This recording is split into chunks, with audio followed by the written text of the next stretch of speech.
Hi, welcome back to Central Line. I'm your host, Dr. Katie Berlin, and our guest this week is somebody who I feel like we've been trying to connect for a while. Like a bunch of us in the industry, I feel like just slide past each other like ships in the night.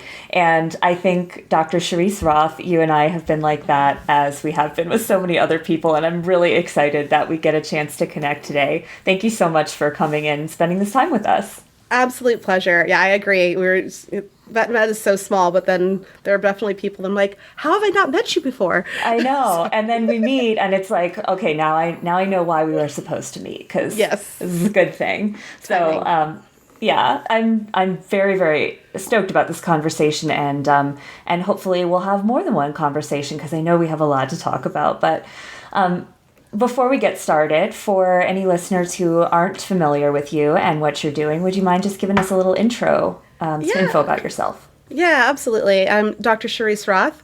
I am Chief Veterinary Officer of Fuzzy Pet Health, which is a virtual care platform that uses digital care along with e-commerce to make sure that pet parents have appropriate access to veterinary knowledge and veterinary care for their pets.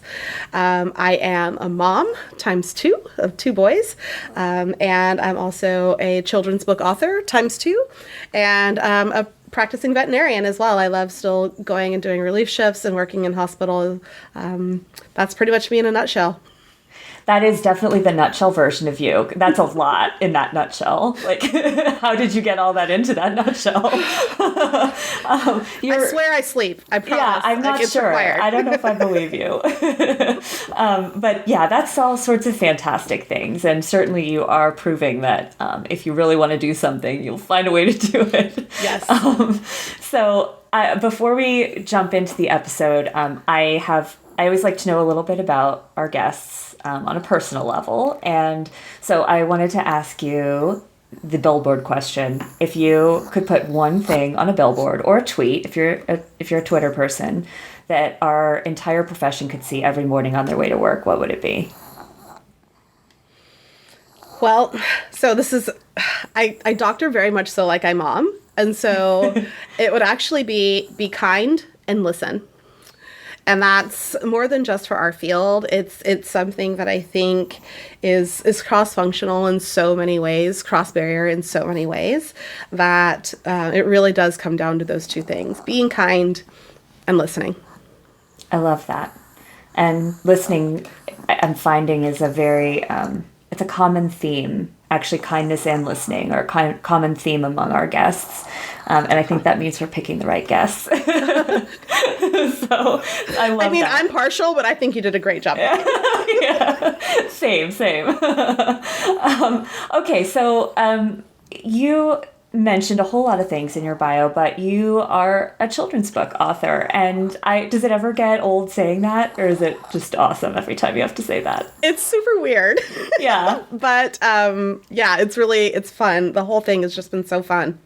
Yeah. What motivated you to write those books? Like I hadn't heard about them. And then when I went on and looked at them online, I was so taken by the theme and just like, why didn't anybody do this before? So I just really want to know, like, what was the motivation and the kick that made you do it? Yeah, I think you hit the nail on the head. Why hadn't anybody done this before? Yeah. So I've got my two boys, and they get to watch me do things with our critters, and so they have this very real idea that my mom is a doctor, right? Mm-hmm. And so I've listened to them have conversations about it back and forth, and hilarity ensues. And so I kind of really did think about, like, I'm sure they're having this conversation at school. Yeah. So that's kind of how What's a Real Doctor came about, is just how we explain what I do on a child's level. And so that part was extremely fun. Book 2, however, is definitely something that is honestly more near and dear to my heart, because it's not just veterinary medicine. It's what does a real doctor look like? And just the title gives me the feels every time. Yeah. And it's because of where was that when I was little? Yeah. I didn't meet my first veterinarian until my 3rd year in undergrad. And so it was not on my mind. It was nowhere near, anywhere near my mind as far as something that I could actually do. I didn't meet a pediatrician, anything outside of a pediatrician, until I was an adult as well. And so, just thinking of that, I mean, I'm not an outlier here, right? I mean, it is definitely the representation and being able to see yourself. So much of mind work and positivity is about being able to visualize. But if you literally can't see it, how in the world can you visualize it? And so that's how book 2 came about. It's my 2 nieces that are sisters.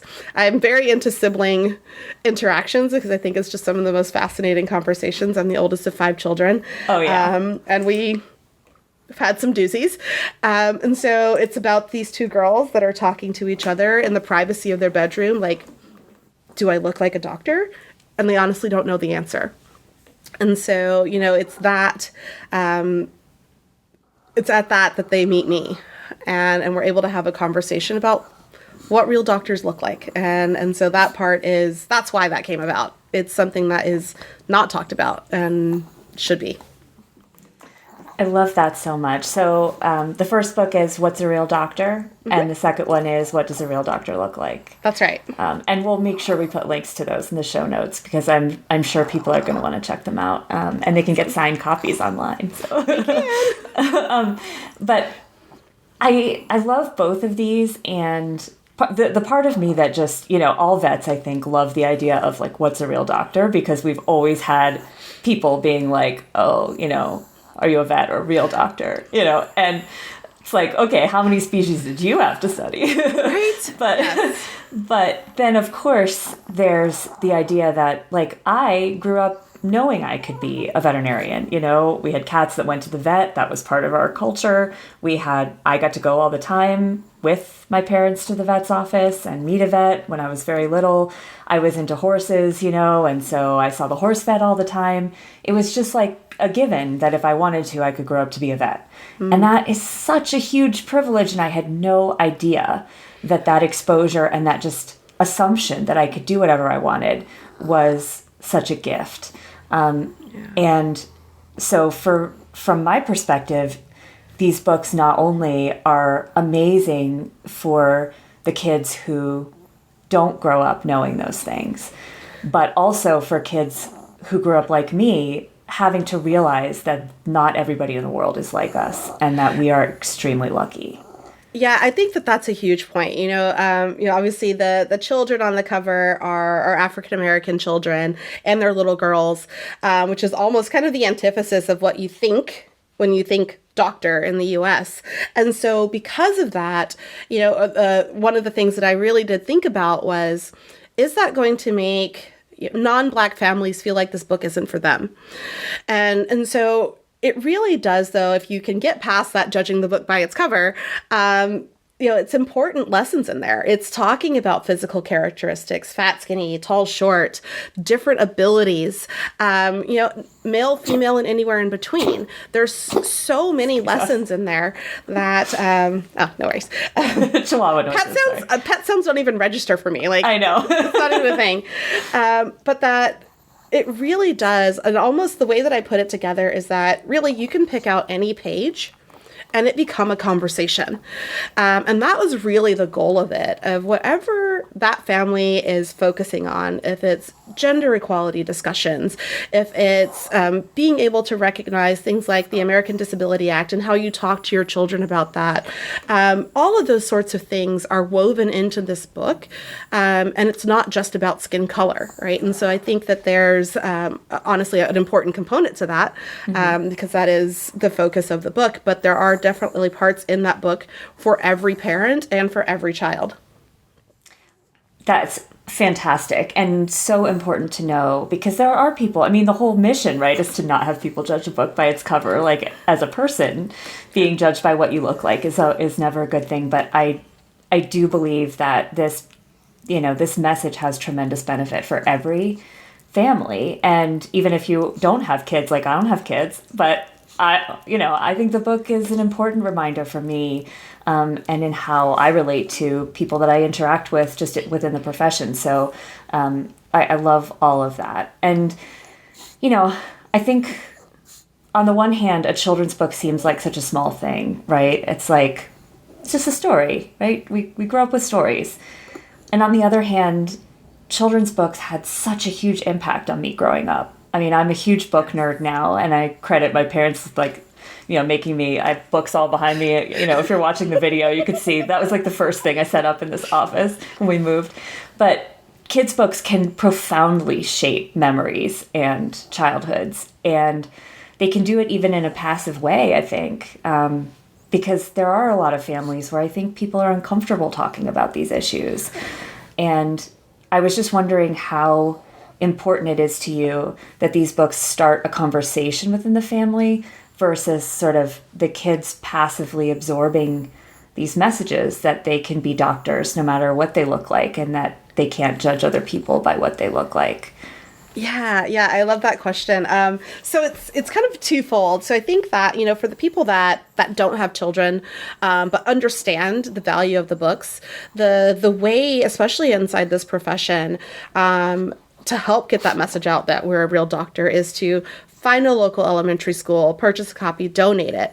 If there are programs and things like that around you for various socioeconomic backgrounds, donating those books is a great way, even without children in the household, to start to really have those conversations and unfold these lessons for all children, because not every parent can buy books for their kids, right? Yeah. And then outside of that, I think that the lesson around books being more than just entertainment is something that's often lost. I love to read. I read all different types of books. And honestly, when I was younger, that was my way of escaping. That was my way of traveling and learning more. And I think that these books do that same thing. It gives you these snapshots as a child of, what? Like, of course, in each illustration in What's a Real Doctor, I'm working on a different species. Love it. So, in those sorts of things, those are the things that children are going to pull out of, like, wait, what? Turtles can go to the vet too? Horses can go to the vet? And it really does, it keeps it from just being something that you're a dog and cat doctor, to really expanding that vision of what a veterinarian is. And so, of course, that leads to all sorts of different kinds of questions. Like on the cover of the book, I even have a little bird in my pocket. That's just donating. Like, it's clear that we do it all, right? And we're everything to these little critters, and they're everything to us. And so that's kind of the point of that, and that it does and should open up those conversations about pet care and vaccines and surgery and recovering, all of those things that are really important to what we do, that make us a real doctor.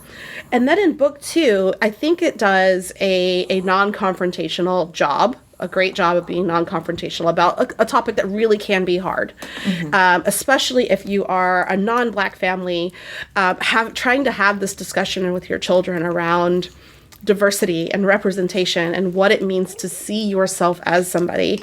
And so, I think it does do a good job of making it easier, because it broaches the subject of, oh, of course, a doctor can look like anything.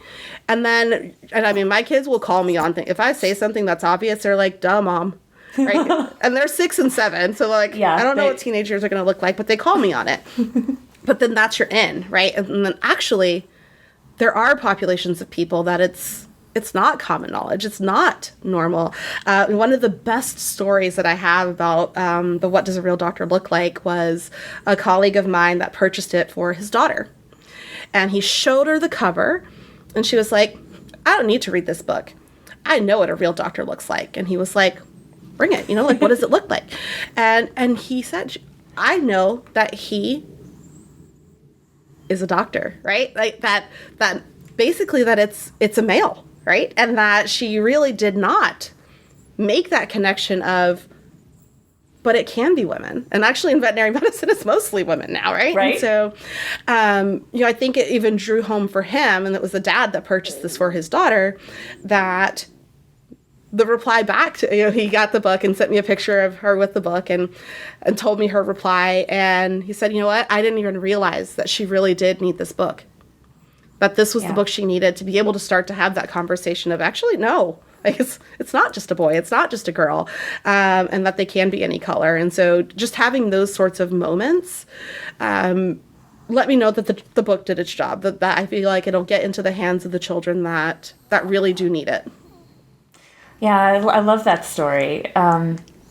kids are, are sponges, right? And so they're soaking up messages whether we know it or not. And so even if we're not sure if they've soaked up a certain message, it's probably never a bad idea to put more of that message in front of them. Totally. Right? Repetition.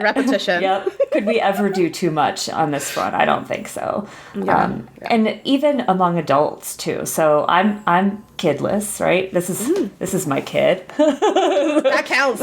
Yeah. That counts. But, he doesn't need to understand these complex issues, but so I have not had to have that job. But at the same time, interacting with colleagues, for instance, being in environments where not everybody is open to having these conversations and where a lot of people are afraid of saying the wrong thing, or who feel like maybe there isn't a problem that affects them. Books like yours, even though they're technically, I guess, designed for kids, do you feel like they open up a door for adults to have those difficult conversations too? Maybe because it's a little bit safer? I do. I think it definitely opens the door. The other aspect of it that I think is super important is that I highly encourage adults to read the book too. Oh, yeah. Because it allows us to check our own biases. Mm-hmm.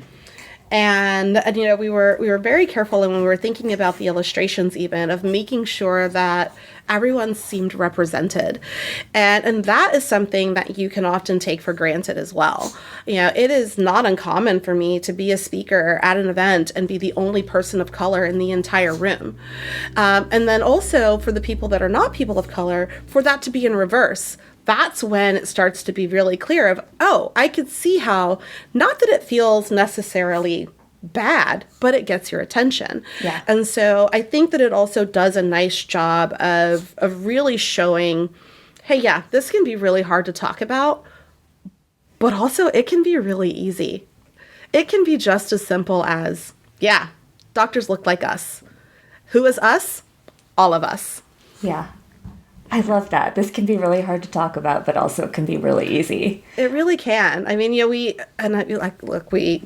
we're type A, right? We love, technically is like my favorite beginning to a word. Like technically it's like, okay, yeah, let's do this. I'm down. Whatever this conversation is going, I'm there. But really, sometimes it's overcomplicated, right? Yeah. Children are children. They're going to play with whoever they want to play with. They're going to see that person as a person. And it's really up to us to continue to have that be the norm. Yeah. Love that so much. I'm definitely going to remember that. So these books are about doctors, technically. Mm-hmm. Technically. Do you think that you'll expand and do more that touch on different veterinary career paths? So book 3 is actually away with the editor. We're working on it now. And it's What Does a Real Doctor Do? And this one actually explores all of the different types of doctorates.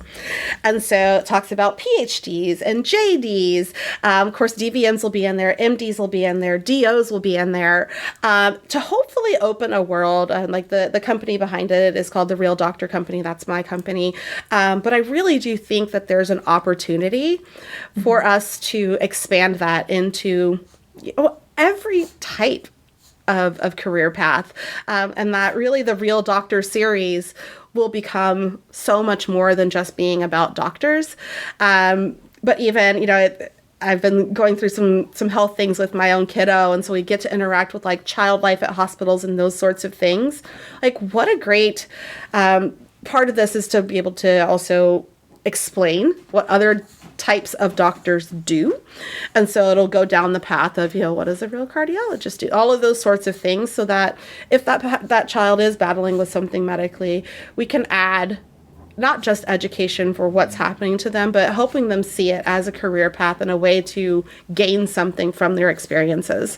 So yeah, I'm super stoked about, I think that's, my hope is that it goes beyond veterinary medicine, and honestly goes beyond doctors in general, and that we can really start to expand this and work with other authors and their career path and what they do. It's hard to believe, but it's that time of year already. Registration for Connexity 2022 is open. AAHA's annual conference will be in Nashville, Tennessee this year from September 14th through 17th, and you do not want to miss it. From workshops to games to unforgettable speakers, we're planning something for everyone on your team. So bring them all and join us for an event that will leave you energized and inspired. Learn more and register at aha.org/Connexity. Let's create a better world together. That's a big goal and totally awesome. And there's vet techs listening who are like, okay, when do we find out what a real veterinary technician looks like? What's a real nurse, right? What's a real nurse? And so, there are definitely these things that are all, I have this whole list of like things I want to do to change the world. And I'm just like, look, it's a list, right? I got to go down the boxes. And so you've checked off more boxes than most people. So it's a process. It's a process. But I think that they're definitely, the veterinary nurses are such unsung heroes. I would not be sitting here, the level of doctor that I am, without veterinary nurses. And I think that there's such work that we can do as veterinarians and people that work around them to help lift them up and support them, so that it's super clear on what they actually do. But I totally agree. Yeah, we'll just put it on the list, We'll mark it down. Yeah. Change veterinary medicine is next, and then once we do that, I can go back and kind of re-up what's happening with veterinary nurses. Yeah. Well, you've talked about some of the feedback you've gotten because of your books, and do you feel like that feedback has been pretty central to you continuing on, like to book 3 being created, or were you kind of like dead set on doing this regardless? Like, it seems like you've gotten some really good feedback. I have gotten good feedback, but I'll be really real. So, like, book 1 and book 2 were written about a week apart. Oh yeah. So it's how it happened. It's how it happened, Katie. And then book 3, I was like, I should probably do that too. But I think that for me, I was fully expecting for book 2 to be the one that hits home the most, because it hit home for me. Like, even just, this is going to sound really silly, but even just seeing it and being able to hold it in my hand and seeing these 2 little brown girls at the end of the book, seeing themselves in white coats or in the jumper, honestly, like, gave me all the feels, right? I have goosebumps just thinking about it. It's just the coolest thing, right? Yeah. And so, yes, the feedback has been phenomenal. The level of support, I've had several VMAs reach out to me, and they purchased the books and dispersed them throughout their state and the elementary school systems, and STEM projects have reached out, and all of those sorts of things that I think are exactly where I see this book doing the most value. Yeah. Definitely I would love to see, I know veterinary schools also have lots of roots in their communities that they serve. This would be another great thing. I know, like, Texas A&M, for example, does their open house where they have the whole community come into the vet school. Like, what a great thing to be able to put in that child's hand, to connect that experience with something that they can continue to experience from home. Yeah, amazing. No pressure. Right. Yeah. My mind is whirling with like workshop ideas, like we could have children's books workshops. Like, what do you want vet med to know? Write a book about it. Absolutely. And the thing is like? I wrote 2 children's books. Literally anybody can do this. Yeah. I mean, yes and no, right? It's like modern art. You have to know how to edit and distill down something really important into something that has very few words and very intentional imagery. And that is not easy. So these are big messages for that format. So don't sell yourself short is all I'm saying. Thank you. But, speaking of big messages, so, I've worked in a couple of veterinary hospitals now, where I would imagine that it's been easy for 1 or 2 team members to feel singled out because of skin color or orientation or any other factor that made them identify as a member of a marginalized group or a minority. And I feel like everybody in the practice, even if their intentions are great and they want to create an inclusive environment and an environment where everyone feels welcome, they're always looking to those individuals to tell them what to do and how to do it. And I think that must be very, very hard. I've not been in that position, although in certain communities I could have been in that position, but I'm white passing enough that I wasn't put in that position. Sure. And I just wonder, how can team members, regardless of their role in the practice, work on fostering that kind of welcoming environment and inclusive environment without always having to put people on the spot in ways they may not want to be? Yeah. So, part of being able to educate people about diversity and inclusion is re-traumatizing, right? Anytime you are singled out, treated differently, made to feel different, made to feel less than because of what you look like or your experiences, is traumatizing. And so to repeatedly ask those people to teach you, right, how to have that mindset is re-traumatizing. And so you're right, the responsibility should not fall on them all of the time. Certainly if they want to volunteer for it, then great. Let's have the conversation and be open-hearted and open-minded. Two great resources. One is the Multicultural Veterinary Medical Association. That group, when I found out that group existed, I could not be a part of it.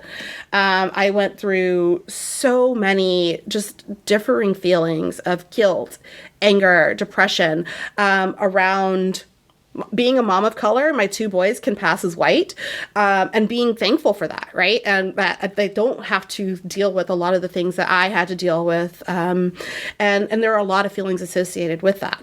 So the Multicultural Veterinary Medical Association, as far as I'm concerned, is the resource in learning how to be around people of multicultures, how to talk about it, how to learn about it. We have a yearly conference. There are all sorts of ways to educate yourself. Get on the website, volunteer, hang out with us. We're great. So that's one of the great ones.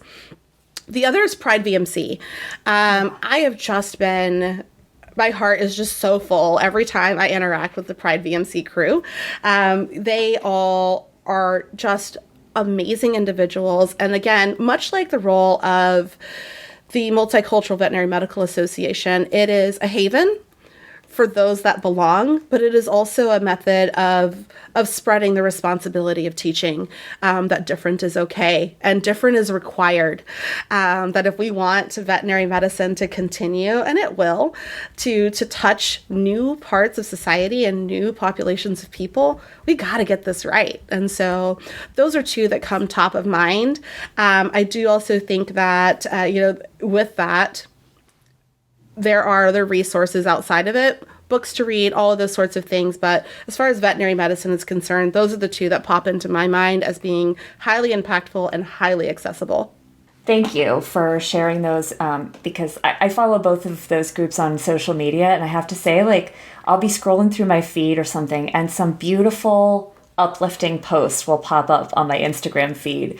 And inevitably, it's from one of those groups, particularly Pride VMC. Their social media is just sometimes just the most warm and wonderful place. And you just feel fortunate to have that light on you. That's so true.